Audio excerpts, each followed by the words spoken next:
Hello, friend, and welcome back to another episode of The Watchaholic, a podcast all about your favorite movies and TV shows growing up and the ones that just premiered yesterday. And if you don't know, I am Melody, and I am your host, the Watchaholic herself. So tell me, how was your last week?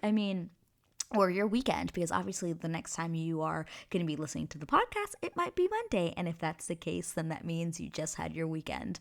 I hope you had a great week because my weekend was really interesting, actually, and I'd really love to share it with you.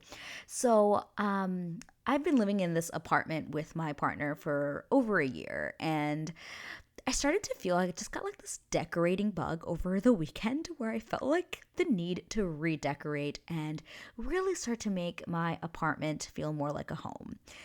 We've kind of been living in it's a small one-bedroom apartment in downtown New Westminster, aka Vancouver, BC. I do live in Canada. For those of you who don't know, I am an American citizen, but I do live in Canada. And yeah, I just got like this weird like feel of being of like wanting to like really redecorate my room or my apartment in general, just so it could feel more like home. You know, I don't see us living here forever and settling down, but if we are going to be here for at least another year, we might as well make it feel as homey as possible. So I reorganized my furniture, I moved some things around, I got some really cool IKEA artwork to put on my walls and just make it as homey as possible because I think it's really important that you feel so comfortable in your own home. But I also feel like if your home is comfortable and inviting, people will want to stay more often and hang out with you. And I don't know, I was starting to feel that like people just didn't really want to stay and hang out at my place because it just looked kind of just like here's a couch and a TV and a desk. It just wasn't like homey and really us, or really me. My boyfriend doesn't really care about this stuff. It's me. But yeah, that's what I did this weekend. And it turned out like freaking awesome. I'm really excited to see what else I can come up with and how else it develops in the next couple of weeks. Because I'm really, really happy with it. And I think other people, when they come back to my home, are going to be like, oh, well, shoot, she really redecorated. So yeah. So I hope you also had a wonderful, wonderful weekend. And, I was also thinking this weekend, sometimes I wonder how people just do so much in general.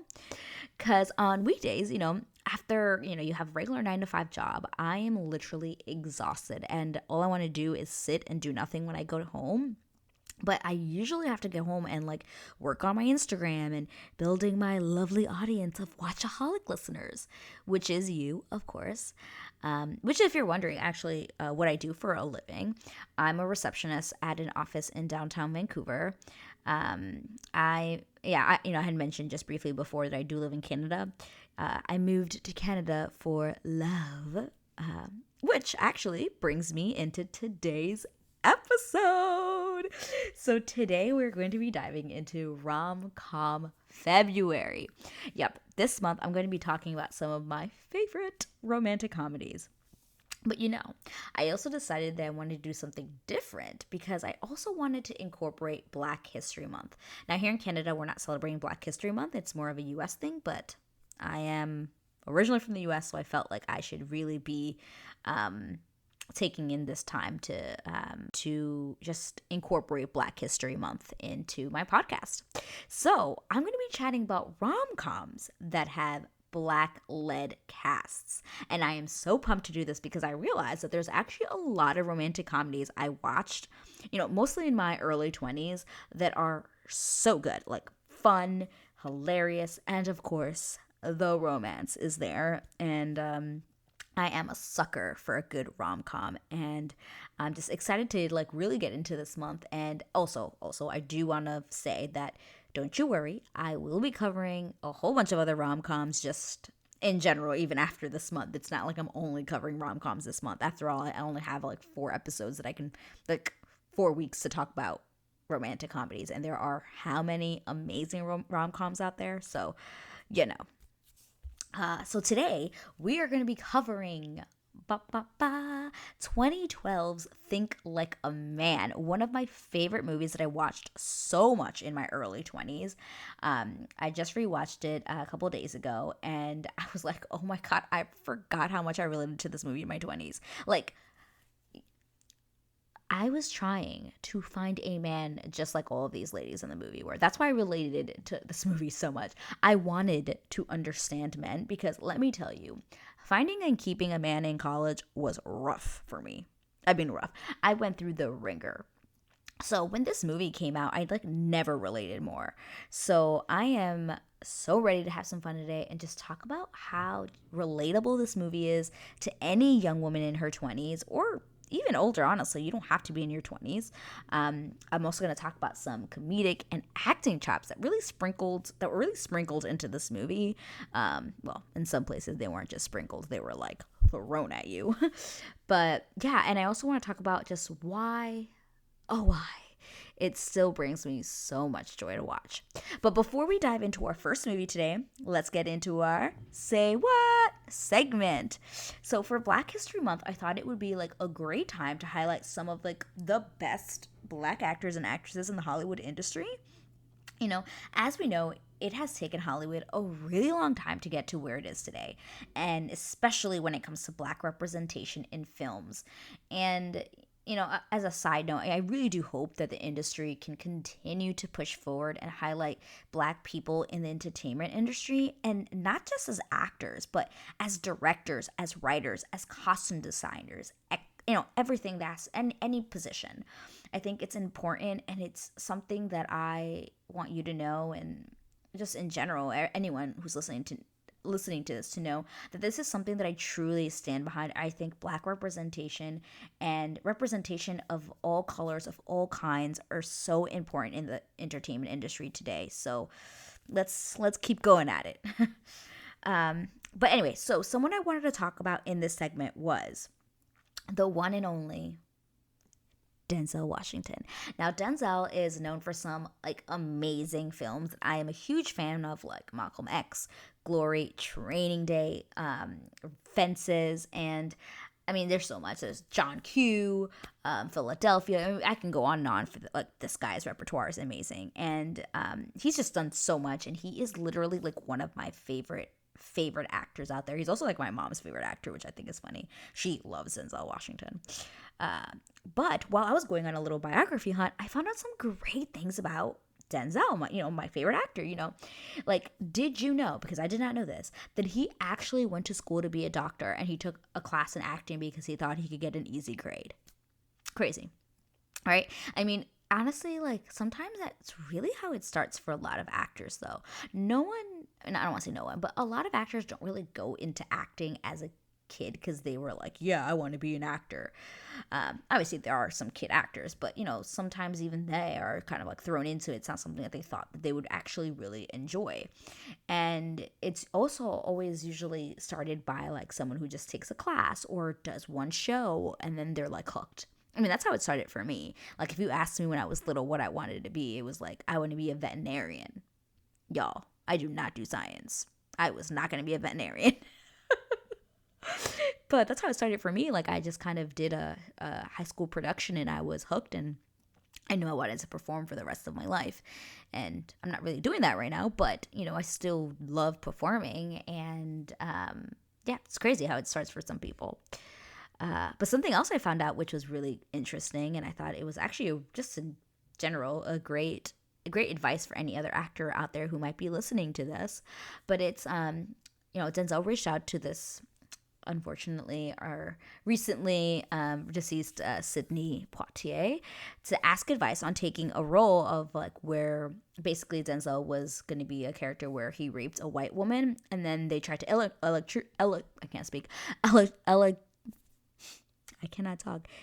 electrocute the character. But this character didn't get electrocuted because it didn't work, so this character becomes like a cult hero in a sense. And before taking the role, Sydney told him, hey, the first 2 or 3 or even 4 films you do in this business will dictate how you're perceived in this business. And Denzel took that to heart, and he did not take the role. And 6 months later, you know what happened? He was offered the supporting role in Cry Freedom, which is exactly how he got his first Oscar nomination. It wasn't meant to be. It was meant to be for him to take this other role. So, just saying. And also for any other actor who is listening to this, definitely take that into accord, because it is actually very, very true. And last but not least, because there's a million facts, but this is where I'm going to end after this one. But basically, Denzel is the only black actor with the most Academy Award nominations. He's got 8 Oscar nominations and 2 wins. Get it, Denzel Washington. Just saying. Get it.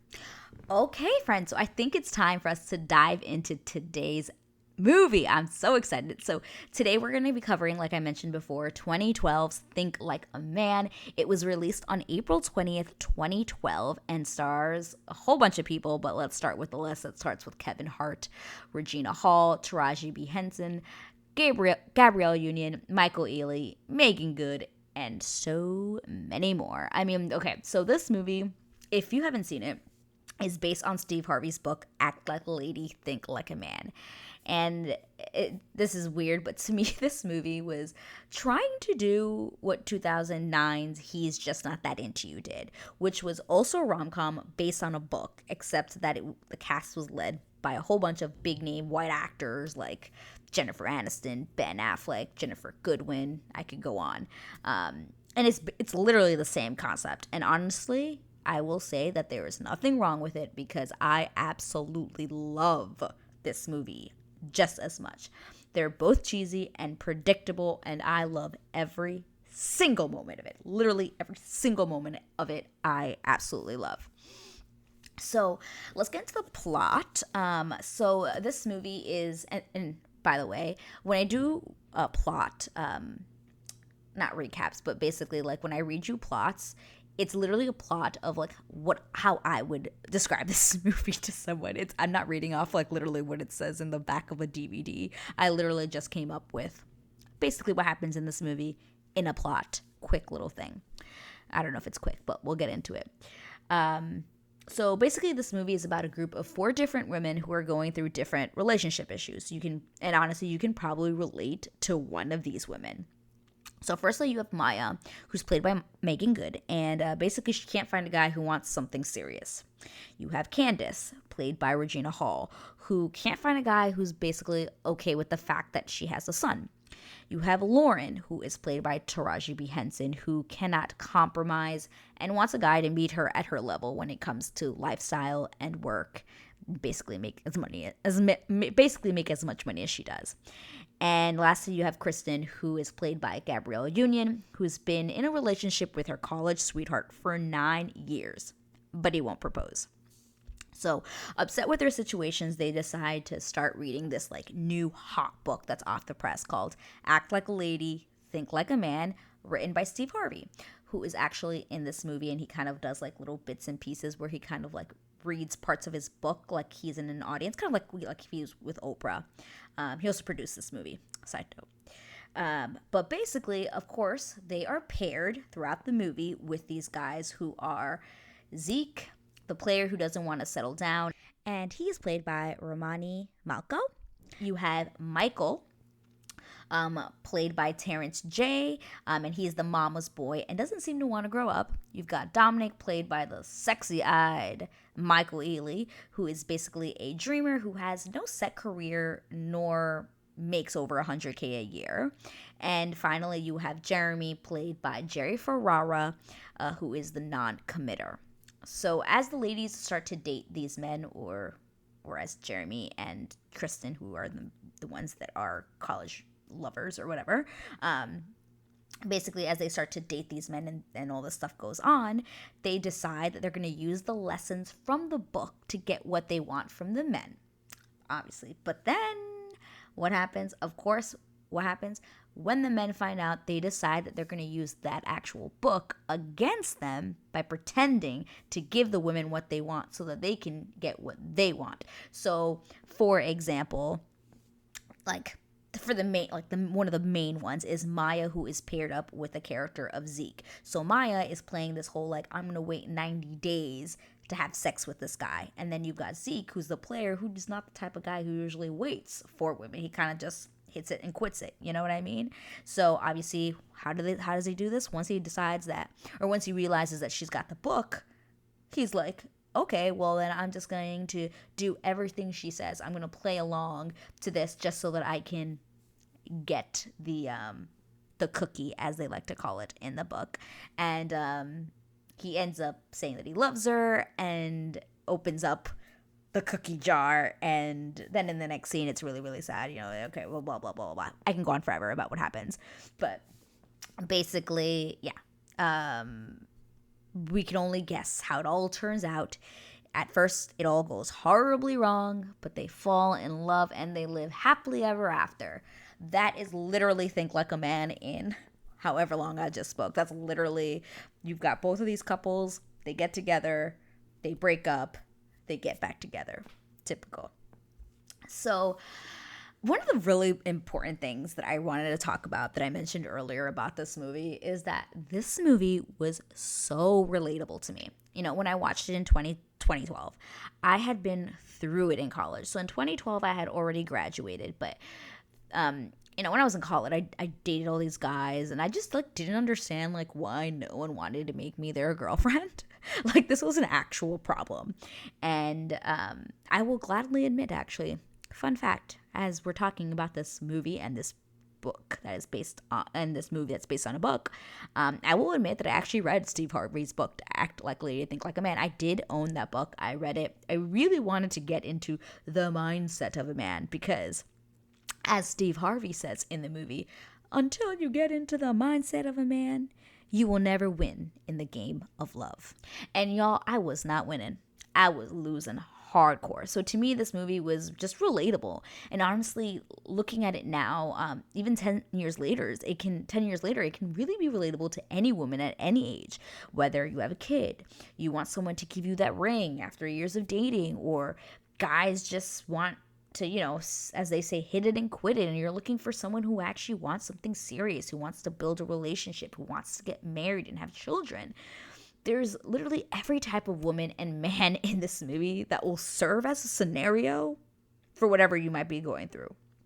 And obviously, you know, this is also a movie. We can't say that everyone's story is gonna, like, oh my god, well, I have this guy and it's gonna, this is a movie, guys. Like, obviously everyone ends up getting what they want in the end. But I do want to say that because this is so relatable, it was also so enjoyable to watch these characters on screen deal with these, like, real life scenarios. I mean, come on, like, girl, if you are a girl listening, like, who has not dealt with a guy, or even a guy with a guy, or a girl with a girl, who literally doesn't want anything serious? They want to just mess around with you and not make you their girlfriend. Everyone's kind of dealing with this stuff at some point. But tell me, did you feel like you related to this movie at all if you've seen it, like, at any point in your life? Because if you did, do me a favor and send me in your stories of, like, crap that you've had to deal with. Like, oh my god, I love to hear those stories, because I think it would be super duper fun to just, like, talk about the ridiculous crap you went through in college, like, just dealing with men. Because, y'all, it happens. It happens. Okay, so next, I really want to talk about a couple of things that this movie did really, really well. First off, I have to say this. The casting of Kevin Hart, I mean, what a hit. Like, his comedic timing in this movie is a chef's kiss, as they say. No matter how many times I watch this movie, he is so good at really delivering the physical comedy in this movie. And when you find out in this movie that he's actually the one who was getting a divorce from the one and only Wendy Williams. I mean, she's not playing herself, she's being a character, but when you find out that it's Wendy Williams on the other line that he's always yelling at, oh my god. It's, like, literally, it's perfect. You want to know why? Because she's, like, a foot taller than him, and it's physical comedy gold to see these two, like, fighting on screen. It is so funny, and he is just perfect in this film. As I was watching it, I just kept thinking, like, okay, did did they just say, all right, Kevin, do whatever you want? Because I swear he just did anything and improv most of the time. Like, while watching the movie, I'm like, was this scripted? Because I feel like nothing he said in that movie was scripted. It was that good. They were just like, all right, do whatever you want, improv whatever you want. We'll take whichever take is good. He has these two lines, oh my god, that get me every time. He says, he's talking to all the guys in the room, and he's like, guys, do you know the 3 rings of marriage? And they're like, no. And he goes, the engagement ring, the wedding ring, and the suffer ring. Oh my god. The suffer. It's just so good. I just can't copy it. Or I think there's a scene also where Jerry Ferrara is like making a joke about how low his credit score is, and he goes, damn, you can't even get a Discover card. And he just laughs at him. And I'm like, wow. Oh my God. It's so good. And also, he actually narrates this movie. He starts it off. He's the one who's kind of describing the movie as it goes along, which is also really nice to have throughout the movie. Just kind of have a narration as to what's going on. It's interesting. It's kind of like Jennifer Goodwin in He's Just Not That Into You, but nah, it's a little bit more involved. Also, another thing this movie did really well, the music. Oh my God. You've got John Legend, you've got Neil, you've got Bruno Mars on this soundtrack, baby. Oh my God. I mean, come on with the hits in this film.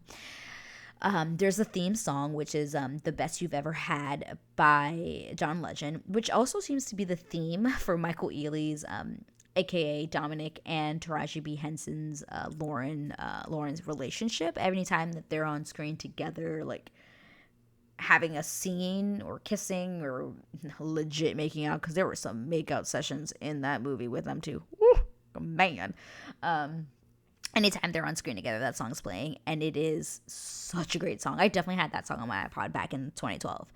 I mean, it's also like fucking John Legend, of course, and he's amazing. Like, the beat is hot, it's sexy, and it's like that R&B music you just want to play while you're like sitting in the bath. I don't know, it just kind of gives me that like vibe.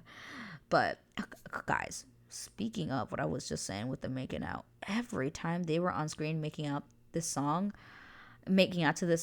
it was intense. Like, every time I was like, all right guys, I see you. Like, that it was some acting, because y'all, their kisses were heavy. He was like legit eating her face at some points. I saw like tongue, and usually when I see tongue in movies, I'm like, ugh, I cannot stand it, because it's not my thing. But they were really, I guess, going for like the passion that these characters both have. Like, they're clearly very sexual beings. Just saying. But next thing, this movie is also extremely funny. Like, the writing is funny, and the actors really like deliver. You know, obviously I talked about Kevin Hart, but someone else who takes the cake is the character of Loretta, who I believe is played by Jennifer Lewis. I think that's who it is. I think her name is Jennifer Lewis. If not, I will correct myself later. But she plays Michael's mom, the mama's boy, and oh my God, she is so funny. There's literally a scene when she meets Candace, Regina Hall, for the first time, and she wants to put on this impression that she doesn't know who Candace is, and she's just so rude to her, but in like a hilarious way. Like, Candace at some point points out that she has the same frame at home with a picture of her son, because Candace has a kid, and Loretta goes, oh, that's right, you're the one with the child. It is so brilliant, because then like Candace reacts like, what the heck is going on? It is so freaking funny. And Jennifer Lewis, like, she sells it so well. Something else I really enjoyed was the fact that they made Lauren's character the one who actually had to go and get the guy. Like, it wasn't the other way around, where usually the guy's the one who made the mistake and they have to go and get the girl back and show their love and all that stuff. Like, it was a little bit different. I liked that there had at least one girl who was the one who kind of fucked up. She was the one in the wrong, and I really enjoyed that it was that, because the moment she realizes that she blew it, she said shit. Like, you could tell. Like, it was a really wonderful scene when she realizes that she shouldn't have dumped Dominic, because that's pretty much what she does.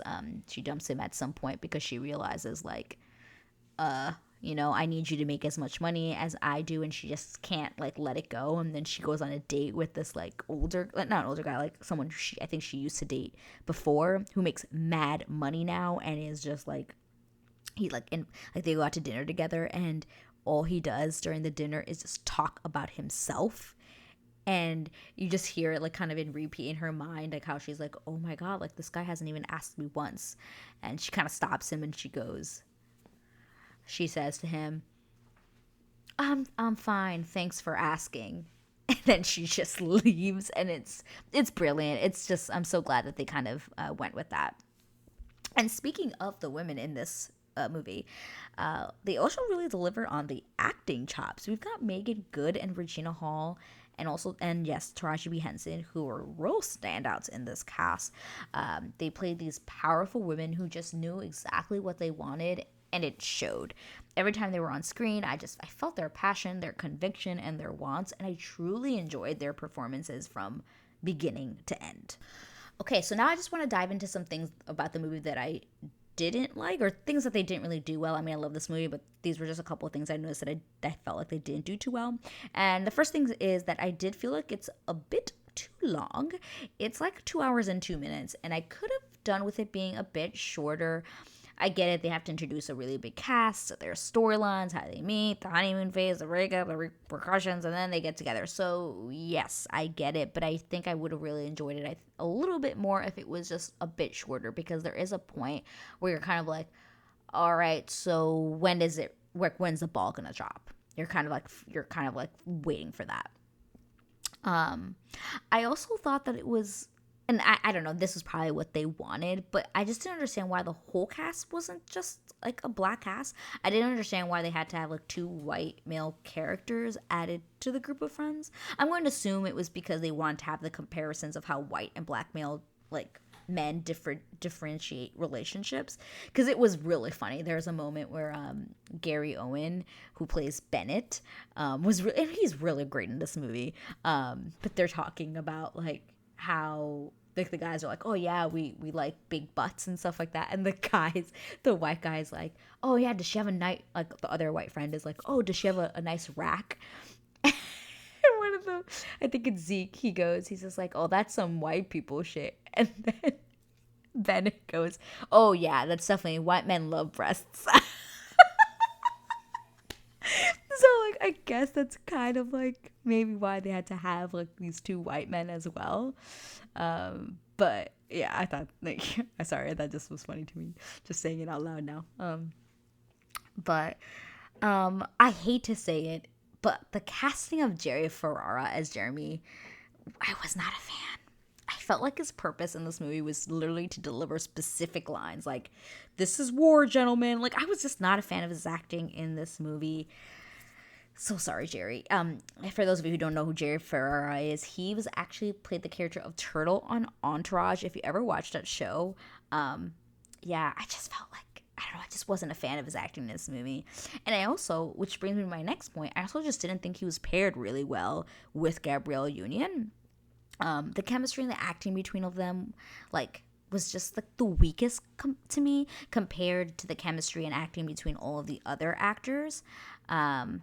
But yeah, they just weren't well matched to me. I didn't buy it. But yeah, okay, so this movie really is just enjoyable to watch. I can watch it at any time. And yes, I did own it on DVD once upon a time before streaming came along and pretty much killed the DVD. I really enjoy watching this movie for the laughs and for the idea that that Maya needs to hold back any form of sex for 90 days. It truly is so funny in this movie, especially when she decides to wear granny panties on her dates with Zeke to stop her from forgetting the rule. It's so smart. So ladies, if you are listening to this and you are trying to refrain from giving out your cookie, as they say, for 90 days, the granny panties are the way to go.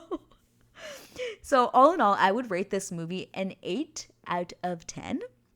Yes, I know it's pretty high, but this movie really delivers for me. The characters are funny, the story moves along, the acting is great.